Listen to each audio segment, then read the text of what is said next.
Hello friends, स्वागत है आपका हमारे चैनल जेपी ऑनलाइन स्टडीज़ पर। इस चैनल के माध्यम से हम ऑनलाइन लेक्चर्स प्रोवाइड करवा रहे हैं। पिछले लेक्चर में हमने केमिस्ट्री क्लास 12 का first chapter solid state start कर दिया है। उस चैप्टर में हमने बेसिक इंट्रोडक्शन उस चैप्टर का डिस्कस किया, जिसमें हमने सॉलिड स्टेट की डेफिनेशन, उसके कैरेक्टरिस्टिक्स और साथ ही हमने basic two categories of the solid state, that is crystalline and amorphous solids, उनकी डेफिनेशंस और उनके क्या कैरेक्टरिस्टिक्स हैं उनको भी डिटेल में डिस्कस किया था। आज हम स्टार्ट करेंगे बच्चों टाइप्स ऑफ क्रिस्टलाइन सॉलिड्स। आज के लेक्चर में हम सिर्फ पढ़ेंगे कि क्रिस्टलाइन सॉलिड्स के कौन कौन से टाइप हैं और किस तरीके से क्रिस्टलाइन सॉलिड्स को डिफरेंशिएट किया जाता है। तो बच्चों चलिए जल्दी से चलते हैं हमारी स्क्रीन पर और शुरू करते हैं हमारा चैप्टर क्रिस्टलाइन सॉलिड्स।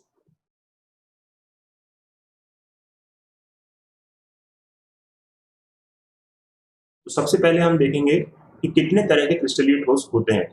तो बच्चों 4 मेजर कैटेगरीज हैं क्रिस्टलाइन सॉलिड्स की। पहली है मॉलिक्यूलर सॉलिड्स, और मॉलिक्यूलर सॉलिड्स को फर्दर सब डिवाइडेड किया गया है 3 कैटेगरीज में, जो कि है नॉन पोलर, पोलर और हाइड्रोजन बॉन्डेड। यानी कि जो हमारे आणविक ठोस हैं उनको 3 कैटेगरी में दिखाया गया है, अध्रुवीय, ध्रुवीय और हाइड्रोजन बंध से बंधित ठोस। अगली मेजर कैटेगरी आती है हमारी आयनिक सॉलिड्स की, उसके बाद मेटेलिक सॉलिड्स, और फोर्थ और लास्ट कैटेगरी है कोवेलेंट और नेटवर्क सॉलिड। तो ये 4 कैटेगरी के सॉलिड्स हैं जो हम इस चैप्टर में पढ़ेंगे। ये चारों ही क्रिस्टलाइन ठोस के प्रकार हैं। तो आइए सबसे पहले हम देखते हैं नॉन पोलर मॉलिक्यूलर सॉलिड्स। इसमें सबसे पहले आप देख रहे हैं कि these are made up of atoms और मॉलिक्यूल्स। जैसा कि नाम में लिखा हुआ है कि ये मॉलिक्यूलर सॉलिड्स हैं, लेकिन जब उनकी डेफिनेशन आप देख रहे हैं तो आप देख रहे हैं कि ये या तो एटम से ही मिलकर बने हो सकते हैं या मॉलिक्यूल से। तो मॉलिक्यूल से बने हैं तो ठीक है, लेकिन एटम से अगर बने हुए हैं तो ये मॉलिक्यूलर सॉलिड्स कैसे कहलाएंगे। तो जब हमने 11th क्लास में स्टडी किया था, जब हमने इनर्ट गैसेज पढ़ा था, तो हमने कहा था कि inert gases are monoatomic molecules.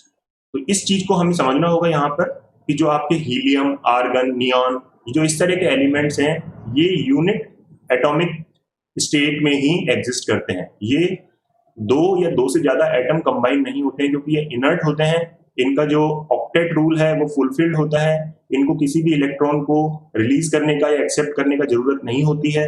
इसी वजह से ये स्टेबल स्टेट में होते हैं। Therefore these are called monoatomic molecules. इसी वजह से इन एटम्स को भी हम नॉन पोलर मॉलिक्यूलर सॉलिड्स में कंसीडर करते हैं। नेक्स्ट जो मॉलिक्यूल्स होंगे जो कि न्यूट्रल होंगे, जिनके ऊपर किसी तरह का कोई डाइपोल नहीं होगा, किसी तरह का कोई पॉजिटिव चार्ज या नेगेटिव चार्ज नहीं होगा, उन सॉलिड्स को हम कहेंगे नॉन पोलर मॉलिक्यूलर सॉलिड। तो इसमें आप देख रहे हैं हाइड्रोजन, क्लोरीन, आयोडीन, ये सारे के सारे आपके नॉन पोलर मॉलिक्यूलर सॉलिड्स में काउंट होते हैं। अब हाइड्रोजन गैसियस स्टेट में मिलता है हमें नॉर्मल रूम टेम्परेचर में दोस्तों, तो इसका मतलब ये नहीं है कि ये सॉलिड नहीं होगा। जिस टेम्परेचर पे ये सॉलिडिफाई हो जाएगा, उस स्टेट में ये एज ए क्रिस्टलाइन सॉलिड की तरह बिहेव करता है। नॉर्मली जब हम टेम्परेचर को बहुत ज्यादा कम कर देते हैं, लाइक -250 डिग्री सेंटीग्रेड या -260 डिग्री सेंटीग्रेड, तो उस लेवल पे जाकर के ये गैसेज क्रिस्टलाइज होना in the solid form start हो जाती हैं। तो इसीलिए इनको कहा जाता है non polar molecular solids. Next आप देख रहे हैं कि इन मॉलिक्यूलर सॉलिड्स का जो क्रिस्टलाइन शेप बनता है वो कौन से अट्रैक्शन फोर्सेस के कारण बनता है। तो इनमें जो फोर्सेस रहेंगे वो रहेंगे लंदन या डिस्पर्शन फोर्सेस। ये फोर्सेस का टाइप भी हमने 11th क्लास में स्टडी किया हुआ है। इन फोर्सेस में एक इंस्टेंटेनियस डाइपोल जनरेट होता है, जिसकी वजह से 2 एटम या 2 मॉलिक्यूल जो कि न्यूट्रल होते हैं अपने आप में, उनमें भी आपस में एक अट्रैक्टिव फोर्स जो कि एक वीक अट्रैक्शन फोर्स होता है वो जनरेट होता है, जिसे हम कहते हैं लंदन और डिस्पर्शन फोर्सेस। इस डायग्राम की हेल्प से हम समझ सकते हैं कि देखिए ये एक एटम है, ये दूसरा एटम है, दोनों एटम न्यूट्रल है, दोनों में देखिए एक न्यूक्लियस है और 3 इलेक्ट्रॉन्स हैं। लेकिन एक पर्टिकुलर मोमेंट पे ये जो इलेक्ट्रॉनिक क्लाउड है, देखिए बच्चों इस डायग्राम में आप देखिए, यहाँ जो इलेक्ट्रॉनिक क्लाउड है वो राइट साइड शिफ्ट हो गया, न्यूक्लियस लेफ्ट साइड शिफ्ट हो गया। इस वजह से एक जोन में तो डेल्टा पॉजिटिव चार्ज जनरेट हो गया और एक तरफ डेल्टा नेगेटिव चार्ज जनरेट हो गया। तो ये जो इंस्टेंटेनियस डाइपोल जनरेट हुआ है, पोलराइजेशन जनरेट हुआ है एटम में, उसकी वजह से ये दूसरे एटम को भी पोलराइज करेगा, और ये जो डेल्टा पॉजिटिव है नेक्स्ट के डेल्टा नेगेटिव, और ये डेल्टा नेगेटिव दूसरे एटम के डेल्टा पॉजिटिव के साथ में एक वीक अट्रैक्शन बॉन्ड बनाएगा, जिसको हम कहते हैं लंदन या डिस्पर्शन फोर्सेस। इन सॉलिड्स की अगली क्वालिटी होती है कि ये बहुत सॉफ्ट होते हैं, नॉन कंडक्टर ऑफ इलेक्ट्रिसिटी, यानी ये विद्युत के कुचालक होते हैं। सॉफ्ट क्यों होते हैं? सॉफ्ट इसलिए होते हैं क्योंकि इनकी जो बॉन्ड्स हैं, इंटरमॉलिक्यूलर बॉन्ड्स हैं, वो कंपैरेटिवली वीक हैं। नेक्स्ट आप देख रहे हैं इनका लो मेल्टिंग पॉइंट है। लो मेल्टिंग पॉइंट का मतलब, जैसा कि मैंने बताया कि नॉर्मल रूम टेम्परेचर पे तो ये गैसियस स्टेट में मिल रहे हैं आपको, hydrogen gas, chlorine gas, iodine normally आपको थोड़ा बहुत सॉलिड में मिल सकता है। तो यहाँ पर इनका जो मेल्टिंग पॉइंट है वो बहुत कम है, इसीलिए ये नॉर्मल टेम्परेचर पे या सामान्य परिस्थितियों में हमें ठोस अवस्था में अगर मिलेंगे तो इनकी जो कंसिस्टेंसी होगी वो बहुत सॉफ्ट होगी। देखिए, इट एग्जिस्ट इन लिक्विड और gaseous state at room temperature and pressure. यहां पर हम देख रहे हैं कि आपके जो नॉन पोलर मॉलिक्यूलर सॉलिड्स हैं वो लिक्विड और गैसियस स्टेट में ही मिलते हैं आपको नॉर्मल रूम टेम्परेचर पे, क्योंकि जब हमने स्टेट्स ऑफ मैटर पढ़ा था तो हमने देखा था उसमें कि कोई भी स्टेट्स ऑफ मैटर डिटरमाइन होती है किसी पर्टिकुलर टेम्परेचर और प्रेशर पे। कोई पदार्थ सॉलिडिफाई रहेगा, लिक्विड स्टेट में रहेगा या गैसियस स्टेट में रहेगा, वो डिपेंड करेगा दोनों पैरामीटर्स पे, पहला आपका टेम्परेचर और दूसरा प्रेशर। किसी स्पेसिफिक टेम्परेचर और प्रेशर पे किसी मैटर की क्या स्टेट होती है, that will determine its physical state. यहां पर देखिए एक एग्जांपल क्लोरीन का कि किस तरीके से बॉन्डिंग हो रही है। तो देखिए, क्लोरीन का एक मॉलिक्यूल है Cl2 जिसको हम कहते हैं। अब इसको जो क्लोरीन का एटम और ये क्लोरीन का एटम है, इन्होंने एक कोवेलेंट बॉन्ड बना रखा है दोस्तों। अब ये एक पूरा एटम, इस एटम के ऊपर मोमेंटरीली इंस्टेंटेनियस एक डेल्टा प्लस और एक डेल्टा माइनस, इस तरह से एक चार्ज जनरेट होगा। सिमिलरली इसके ऊपर डेल्टा प्लस और डेल्टा माइनस जनरेट होगा, और ये जो प्रोसेस है ये कंटिन्यू रहेगा। तो आप देख रहे हैं ये डेल्टा माइनस, ये डेल्टा प्लस, दोनों में एक वीक अट्रैक्शन फोर्स काम करेगा। इसी को हम कहते हैं लंदन फोर्सेज या डिस्पर्शन फोर्सेज। तो अब आप समझ पा रहे होंगे कि किस तरीके से मॉलिक्यूलर सॉलिड्स में नॉन पोलर मॉलिक्यूलर सॉलिड्स का फॉर्मेशन होता है। नेक्स्ट हमारा है पोलर मॉलिक्यूलर सॉलिड्स। इनमें क्या होता है? देखिए, molecule in such solids are held together by relatively stronger dipole dipole interaction. Last वाला जो हमने देखा उसमें किसी तरह का कोई डाइपोल नहीं था, थोड़े समय के लिए अपने आप एक डाइपोल क्रिएट होता है और उसकी वजह से एक वीक अट्रैक्शन फोर्सेस बन रहे थे। लेकिन यहां पर जो हमारे पास मॉलिक्यूलर कॉन्स्टिट्यूएंट है, वो मॉलिक्यूलर कॉन्स्टिट्यूएंट्स, उनके ऊपर ऑलरेडी पोलराइजेशन एग्जिस्ट कर रहा है, उनके ऊपर पहले से ही एक लोकलाइज्ड एरिया में डेल्टा पॉजिटिव और डेल्टा नेगेटिव चार्जेस हैं। तो उनमें आपस में एक अट्रैक्शन फोर्स मिलेगा आपको due to the polarisation in the atom.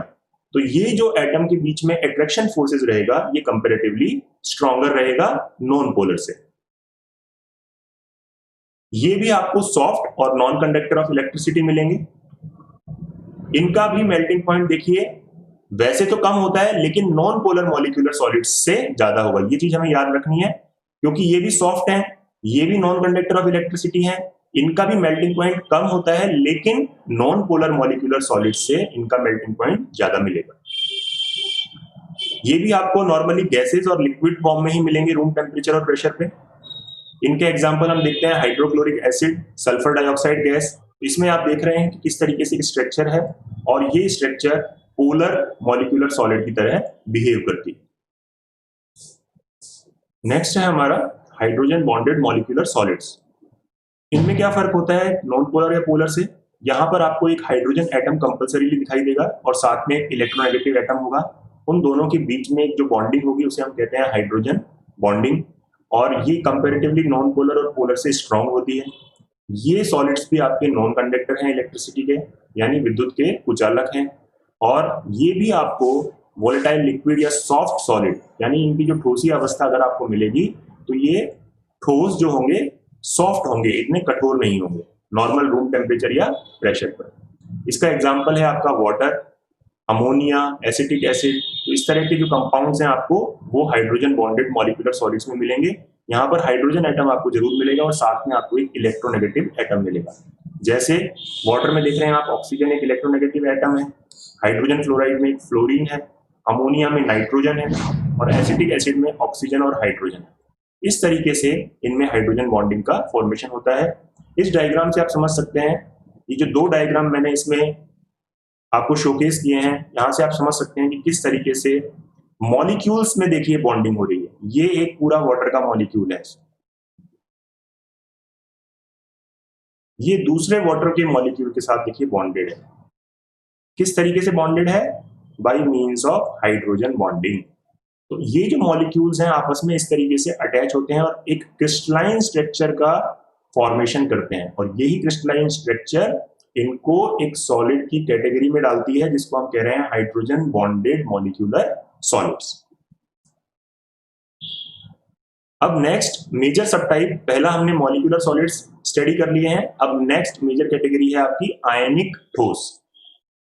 इसमें क्या होगा, जो कंपोनेंट एटम्स होंगे, जो कॉन्स्टिट्यूएंट एटम्स होंगे, वो होंगे आपके आयंस। देखिए नाम जो है वो इस चीज को बताता है कि कॉन्स्टिट्यूएंट एटम जिनसे मिलकर के क्रिस्टल बना है, जिनसे मिलकर के वो क्रिस्टलाइन सॉलिड बना है, उसमें कॉन्स्टिट्यूएंट एटम जो है उनकी कैटेगरी क्या है। मॉलिक्यूलर सॉलिड्स में मैंने बताया कि आपको जो कॉन्स्टिट्यूएंट एटम मिलेंगे वो मॉलिक्यूल्स ही होंगे, एक्सेप्ट इनर्ट गैसेज, बिकॉज उनको हम मोनो एटॉमिक मॉलिक्यूल कंसीडर करते हैं, इसीलिए वो भी उस कैटेगरी में रहेंगे।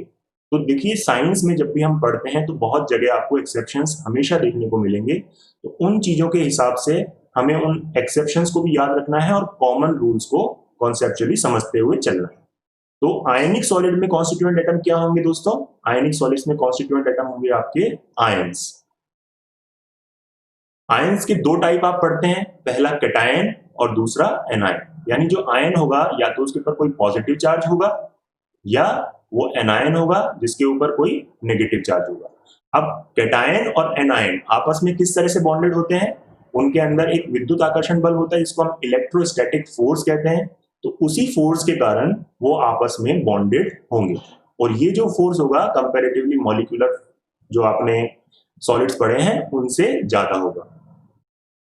ये देखिए जब अट्रैक्शन फोर्सेस ज्यादा है तो जो आपके एटम्स हैं वो क्लोजली पैक्ड होंगे, पास पास ज्यादा होंगे, तो उनकी हार्डनेस भी बच्चों ज्यादा होगी। इसीलिए ये सॉलिड्स हार्ड होते हैं और ब्रिटल, टफ होंगे और ब्रिटल भंगुर भी होंगे।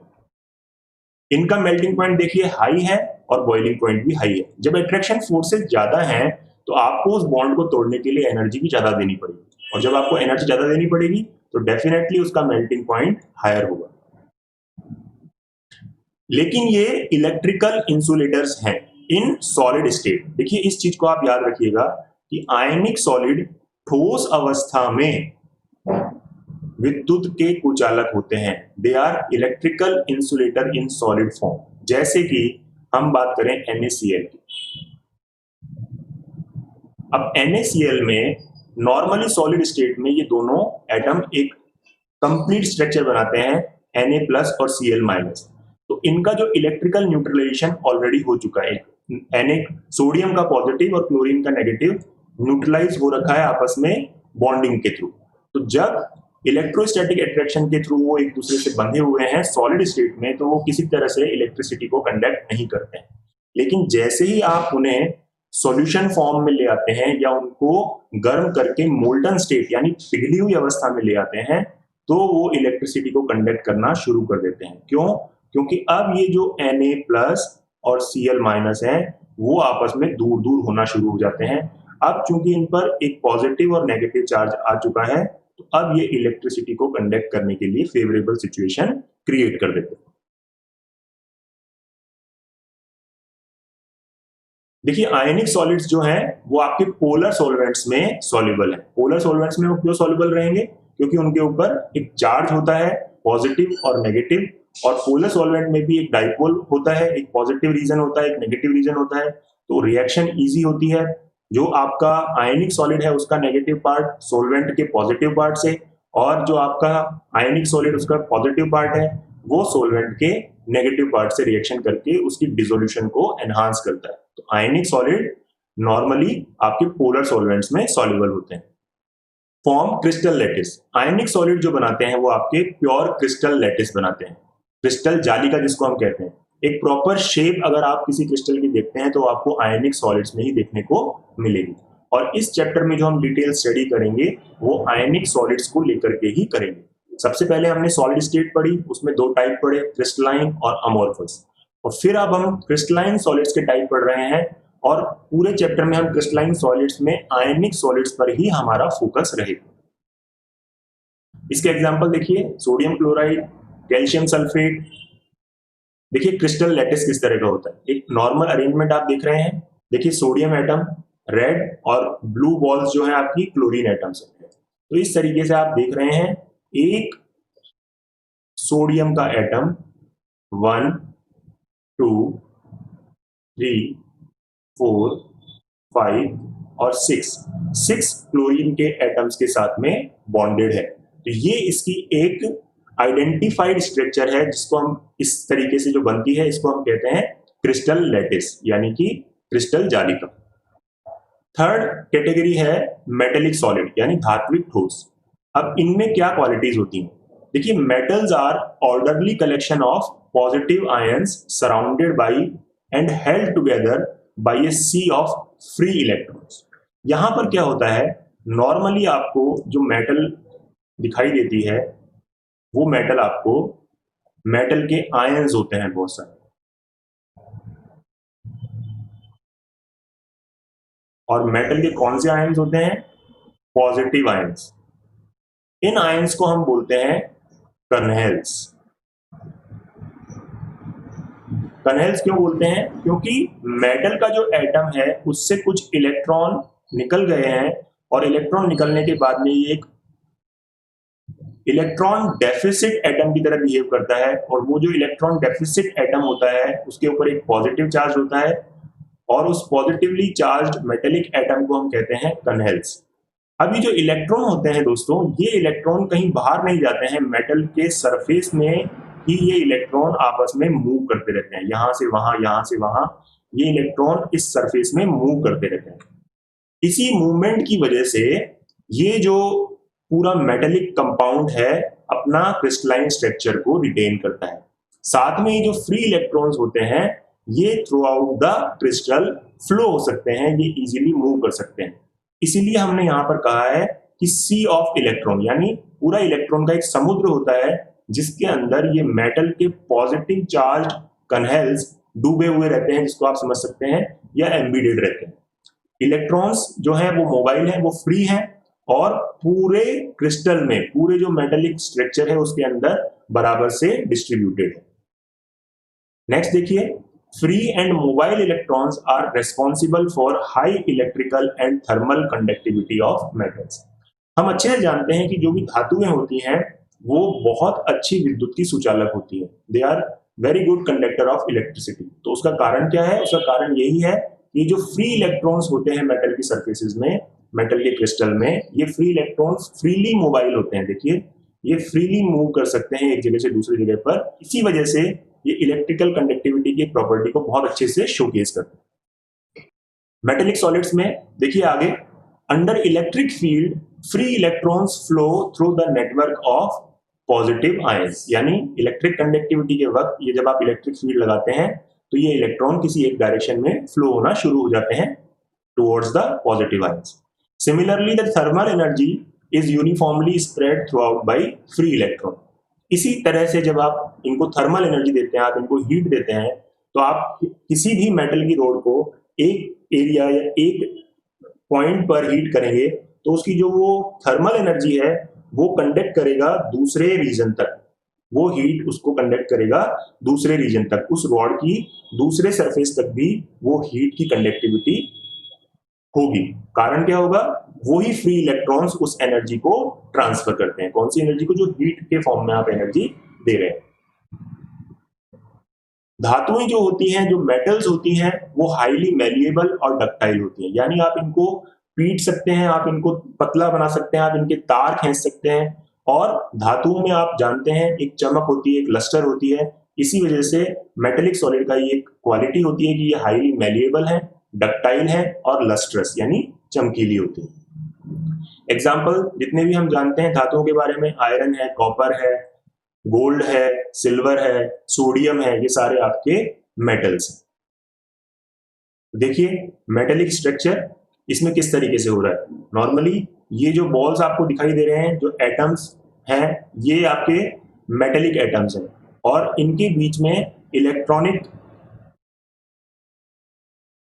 यहां बीच में इलेक्ट्रॉन्स सर्कुलेट होते रहते हैं, फ्री इलेक्ट्रॉन्स जिसको हम कहते हैं।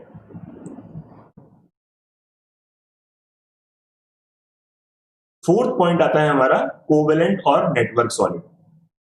यहां पर देखिए ये क्रिस्टलाइन सॉलिड नॉर्मली जो आपको मिलेंगे वो नॉन मेटल्स में मिलेंगे और ये सॉलिड्स जाइंट मॉलिक्यूल बनाते हैं। देखिए ये एक इंपॉर्टेंट बात है कि ये कोवेलेंट सॉलिड जो है एक तो नॉन मेटल एटम्स में मिलेंगे आपको, नॉन मेटल एटम्स ही आपके कोवेलेंट सॉलिड का फॉर्मेशन करते हैं और ये क्रिस्टल जो बनाते हैं इनका जो साइज होता है क्रिस्टल्स का बहुत लॉन्ग रेंज होती है, इनकी क्रिस्टल की शेप बहुत लॉन्ग रेंज की होती है, इस वजह से इन्हें हम जाइंट मॉलिक्यूल्स यानी बड़े अणु भी कहते हैं। कैसे बनते हैं ये? Due to covalent bond between the adjacent atom, यानी पास पास के एटम में आपस में कोवेलेंट बॉन्ड बनते चले जाते हैं और हम जानते हैं कि कोवेलेंट बॉन्ड जो होता है अपने आप में स्ट्रॉन्ग बॉन्ड होता है, इसी वजह से इनके जो मॉलिक्यूल्स होते हैं वो स्टेबल होते हैं और जाइंट मॉलिक्यूल्स बनाते हैं। देखिए कोवेलेंट बॉन्ड स्ट्रॉन्ग है, डायरेक्शनल है, इसी वजह से atoms are held very strongly, यानी जो एटम्स हैं वो आपस में जो उनमें अट्रैक्शन फोर्सेस होगा वो बहुत स्ट्रांग होगा और वो बहुत मजबूती से एक दूसरे के साथ क्लोज पैकिंग बनाएंगे। जितना क्लोज पैकिंग होगा, जितना ज्यादा अट्रैक्शन फोर्सेस होगा दोस्तों, उतना ही ज्यादा आपका सॉलिड हार्ड होगा, कठोर होगा और ब्रिटल भंगुर होगा। आगे देखिए बच्चों, कोवेलेंट सॉलिड्स जो होते हैं हमारे एक्सट्रीमली हाई मेल्टिंग पॉइंट्स हैं इनका, और अगर आप इनको ज्यादा गर्म करेंगे तो ये डीकंपोज भी हो सकते हैं। कोवेलेंट सॉलिड्स में जो आपका इंटरमॉलिक्यूलर अट्रैक्शन फोर्सेस था, जो बॉन्डिंग थी बहुत स्ट्रांग थी, इसी वजह से ये इंसुलेटर होते हैं, किसी तरह से इलेक्ट्रिसिटी को कंडक्ट नहीं करते हैं, like diamond, silicon carbide. Normally अगर आप देखते हैं रेत में भी सिलिका होता है, तो सिलिका उसका जो मेल्टिंग पॉइंट होता है बहुत हाई होता है। देखिए एक्सेप्शंस, यहां पर आपको एक एक्सेप्शन देखने को मिल रहा है, ग्रेफाइट। नॉर्मली जो कोवेलेंट सॉलिड्स होते हैं हमने देखा कि हार्ड और ब्रिटल होते हैं, ठोस है और भंगुर है, कठोर है और भंगुर है, लेकिन ग्रेफाइट जो है इसके उलट सॉफ्ट भी है और इलेक्ट्रिसिटी का कंडक्टर भी है। अभी हम आगे देखेंगे ऐसा क्यों होता है। तो साइंस में आपको हर जगह एक्सेप्शंस देखने को मिलते रहेंगे, तो आप इन एक्सेप्शंस को जरूर अच्छे से याद रखें क्योंकि इनके ऊपर क्वेश्चंस भी पूछे जाते हैं। तो देखिए फॉर्मेशन ऑफ कोवेलेंट क्रिस्टल्स किस तरीके से। देखिए नॉर्मली ये जो एक डायमंड का स्ट्रक्चर है, यहाँ पर आप देख रहे हैं कि एक कार्बन एटम 4 कार्बन से जुड़ा हुआ होता है। तो कोई भी कार्बन एटम आप देखेंगे वो अलग से 4 कार्बन एटम से जुड़ा हुआ रहेगा। जैसे इस तरीके से एक कार्बन एटम है, ऊपर एक कार्बन से जुड़ा होगा, इधर एक कार्बन से जुड़ा होगा, इधर एक कार्बन से जुड़ा होगा, इधर एक कार्बन, यानी अपने आप में ये एक sp3 हाइब्रिडाइज स्ट्रक्चर फॉर्म करते हैं। अगर ये sp3 हाइब्रिडाइज स्ट्रक्चर फॉर्म करते हैं तो इनकी जो स्टेबिलिटी होती है वो कंपैरेटिवली हाई होती है और इनकी जो बॉन्डिंग होगी वो स्ट्रांग होगी और इन जो नेचर एक्सप्रेस करेंगे वो होगी हार्ड, जिसको हम कहेंगे कठोर। लेकिन यहां पर आप देख रहे हैं कि every carbon atom is attached with only 3 different carbon atom. कोई भी कार्बन एटम लें आप, वो कार्बन एटम 3 कार्बन एटम से जुड़ा हुआ है। यहां भी देख लीजिए आप, क्योंकि ये स्ट्रक्चर पूरा नहीं दिखाया गया है, एक लेयर दिखाई गई है, ये 3 से जुड़ा हुआ है। सिमिलरली इसको देखें, ये भी आपके 3 कार्बन से जुड़ा हुआ है, लेकिन इस लेयर के साथ कार्बन कार्बन में कोई किसी तरह का कोवेलेंट बॉन्डिंग नहीं है। ये आपस में एक वीक अट्रैक्शन फोर्सेस से जुड़े हुए हैं, जिसकी वजह से ये लेयर आपस में एक दूसरे के ऊपर स्लाइड हो सकती हैं, ये लेयर आपस में एक दूसरे के ऊपर मूव हो सकती हैं, जिस वजह से जो आपका ग्रेफाइट है वो सॉफ्ट नेचर दिखाता है और क्योंकि ये सॉफ्ट है इसी वजह से ये इलेक्ट्रिसिटी का कंडक्टर भी होता है। तो ग्रेफाइट को आप एक एक्सेप्शन की तरह याद रखेंगे कि ये सॉफ्ट होता है और इलेक्ट्रिसिटी का कंडक्टर होता है। यहां पर जो आपको हाइब्रिडाइजेशन देखने को मिल रहा है वो है sp2। तो स्टूडेंट्स अब एक बार हम जो सारा टाइप्स पढ़ के आए हैं क्रिस्टलाइन सॉलिड्स का उनको रिवाइज कर लेते हैं ब्रीफली इस टेबुलर फॉर्म में। ये टेबल आपको बुक में भी मिलेगी। इस टेबल की मदद से हम आसानी से समझ सकते हैं कि कितने तरह के सॉलिड्स होते हैं और उनकी क्या क्या कैरेक्टरिस्टिक्स होती है। देखिए 4 मेजर कैटेगरीज पढ़ी है हमने। पहला मॉलिक्यूलर, दूसरा आयनिक, थर्ड मेटेलिक और फोर्थ कोवेलेंट या नेटवर्क सॉलिड। यहाँ पर जो आपको ध्यान रखना है, यहाँ पर कॉन्स्टिट्यूएंट एटम आपके मॉलिक्यूल्स होंगे या मोनो एटॉमिक मॉलिक्यूल्स होंगे जो किसके होंगे, नोबल गैसेस, इनर्ट गैसेस के। इसके बाद आयनिक सॉलिड में कॉन्स्टिट्यूएंट एटम क्या होंगे बच्चों, वो होंगे आयंस। मेटेलिक सॉलिड्स में होंगे आपके मेटल्स और वो कैसे फॉर्म में रहेंगे, पॉजिटिव आयंस, जिसको मैंने कहा था पॉजिटिवली चार्ज्ड कन्हेल। साथ में जो कोवेलेंट और नेटवर्क सॉलिड होंगे उनमें जो नॉर्मल एटम्स हैं वो आपके कॉन्स्टिट्यूएंट पार्टिकल्स का काम करें। अब हम बात करें अट्रैक्शन फोर्सेस की। तो जो मॉलिक्यूलर सॉलिड्स हैं उनमें अट्रैक्शन फोर्सेस वीक मिलेगा आपको, लेकिन नॉन पोलर में सबसे कम, पोलर में उससे ज्यादा और हाइड्रोजन बॉन्डेड उससे ज्यादा। नॉन पोलर में आपको लंडन फोर्सेस का अट्रैक्शन फोर्स दिखेगा, पोलर में आपको डाइपोल डाइपोल इंटरेक्शन देखने को मिलेगा और हाइड्रोजन बॉन्ड में हाइड्रोजन बॉन्डिंग देखने को मिलेगा। एग्जांपल्स हमने देख लिए हैं। ये तीनों सॉलिड्स जो हैं आपको सॉफ्ट मिलेंगे क्योंकि इनके मेल्टिंग पॉइंट जो होते हैं वो लो होते हैं। देख रहे हैं आप, melting points are very low. और ये सारे के सारे आपको इंसुलेटर्स मिलेंगे, यानी विद्युत के कुचालक होते हैं। नेक्स्ट आयनिक सॉलिड्स। आयनिक सॉलिड्स में हमने देख लिया कॉन्स्टिट्यूएंट एटम्स आपके आयंस हैं। यहाँ पर जो अट्रैक्शन फोर्सेस होगा वो आपका होगा विद्युत आकर्षण बल, यानी इलेक्ट्रोस्टैटिक फोर्स। तो आयनिक कंपाउंड जितने भी हैं आपके, sodium chloride, zinc sulphide, magnesium oxide, calcium fluoride, calcium sulphate हमने देखा। जहां पर भी आपको आयन फॉर्मेशन देखने को मिलेगी वहां पर आपको आयनिक सॉलिड्स के क्रिस्टलाइन स्ट्रक्चर देखने को मिलेगा। ये जो बॉन्डिंग होती है ये हाई होती है, इनका जो अट्रैक्शन फोर्सेस होता है वो हाई होता है, इसी वजह से ये हार्ड होते हैं और ब्रिटल होते हैं। अब ये हार्ड हैं, ब्रिटल हैं, आयंस प्रेजेंट हैं, तो देखिए सॉलिड स्टेट में तो ये इंसुलेटर्स हैं, यानी कि जब ये पूरी तरह से बॉन्डेड है, न्यूट्रल है इलेक्ट्रिकली, तब तो ये इंसुलेटर है। लेकिन जैसे ही आप इनको मेल्ट कर देंगे या इनका एक्वस सोल्यूशन पानी में इनको घोल बना लेंगे तो इनके आयंस फ्री हो जाएंगे और आयंस फ्री होते ही ये इलेक्ट्रिसिटी को कंडक्ट करना शुरू कर देंगे और इनका मेल्टिंग पॉइंट देखिए बहुत हाई होता है comparative to molecular solids. Metallic solids. Metallic solid में constituent atom metals, bonding metallic bonding. तो मेटेलिक बॉन्डिंग कौन सी होती है, पॉजिटिवली चार्ज्ड कर्नेल और फ्री इलेक्ट्रॉन, इनके जो अट्रैक्शन फोर्सेस होते हैं उस बॉन्डिंग को हम कहते हैं मेटेलिक बॉन्डिंग। तो जितने भी मेटल्स हम पढ़ते हैं, एल्यूमिनियम, सिल्वर, गोल्ड, आपका आयरन, कॉपर, निकल, जिंक, ये सारे के सारे आपके मेटल हैं। देखिए ये हार्ड होते हैं, हम सब जानते हैं मेटल हार्ड होता है, टफ होता है, लेकिन इनको आप मेलिएबल एंड डक्टाइल, आप इनके तार भी खींच सकते हैं, आप इनको पीट के पतला चादर भी बना सकते हैं। साथ में मेटल्स जो होते हैं इलेक्ट्रिसिटी के अच्छे कंडक्टर्स होते हैं, हम सब जानते हैं जितने भी वायर्स होते हैं उनमें हम मेटल्स का यूज करते हैं, कॉपर वायर्स, ठीक है। अब मेल्टिंग पॉइंट जो होता है मेटल का अगेन हाई होता है, बहुत ज्यादा टेम्परेचर देंगे तब जाकर के मेटल मोल्टन स्टेट में आता है। लास्ट आपका है कोवेलेंट सॉलिड, जिसमें आपके जो एटम्स हैं वो कॉन्स्टिट्यूएंट एटम्स हैं और जो आपका बॉन्डिंग फोर्स है वो है covalent bonding. Normally share of electron, equal share of electron, उससे ये कोवेलेंट बॉन्ड बनाते हैं। तो carbon, silica, silicon dioxide, carbon का ग्रेफाइट, ग्रेफाइट जो था हमारा इसमें एक एक्सेप्शन था। सारे के सारे हार्ड होते हैं, ग्रेफाइट आपका सॉफ्ट होता है। ये भी आपके इंसुलेटर हैं क्योंकि बहुत हार्ड बॉन्डिंग होती है, टाइटली पैक्ड होते हैं, कोई फ्री मॉलिक्यूल मूवमेंट नहीं होता, किस तरह का कोई फ्री इलेक्ट्रॉन नहीं होता। कोवेलेंट बॉन्ड इटसेल्फ एक स्ट्रॉन्ग बॉन्ड होते हैं, तो इस वजह से ये एक इंसुलेटर होते हैं। लेकिन ग्रेफाइट में हमने देखा कि सॉफ्ट लेयर्स होती हैं बीच में, वो एक दूसरे के ऊपर ग्लाइड कर सकती है, जिस वजह से वो जो बॉन्डिंग का इलेक्ट्रॉन होता है वो फ्री हो जाता है और वहां पर आपको एक इलेक्ट्रिकल कंडक्टिविटी की प्रॉपर्टी देखने को मिलती है। तो ये हार्ड होते हैं तो इनका जो मेल्टिंग पॉइंट होगा वो भी वेरी हाई होगा।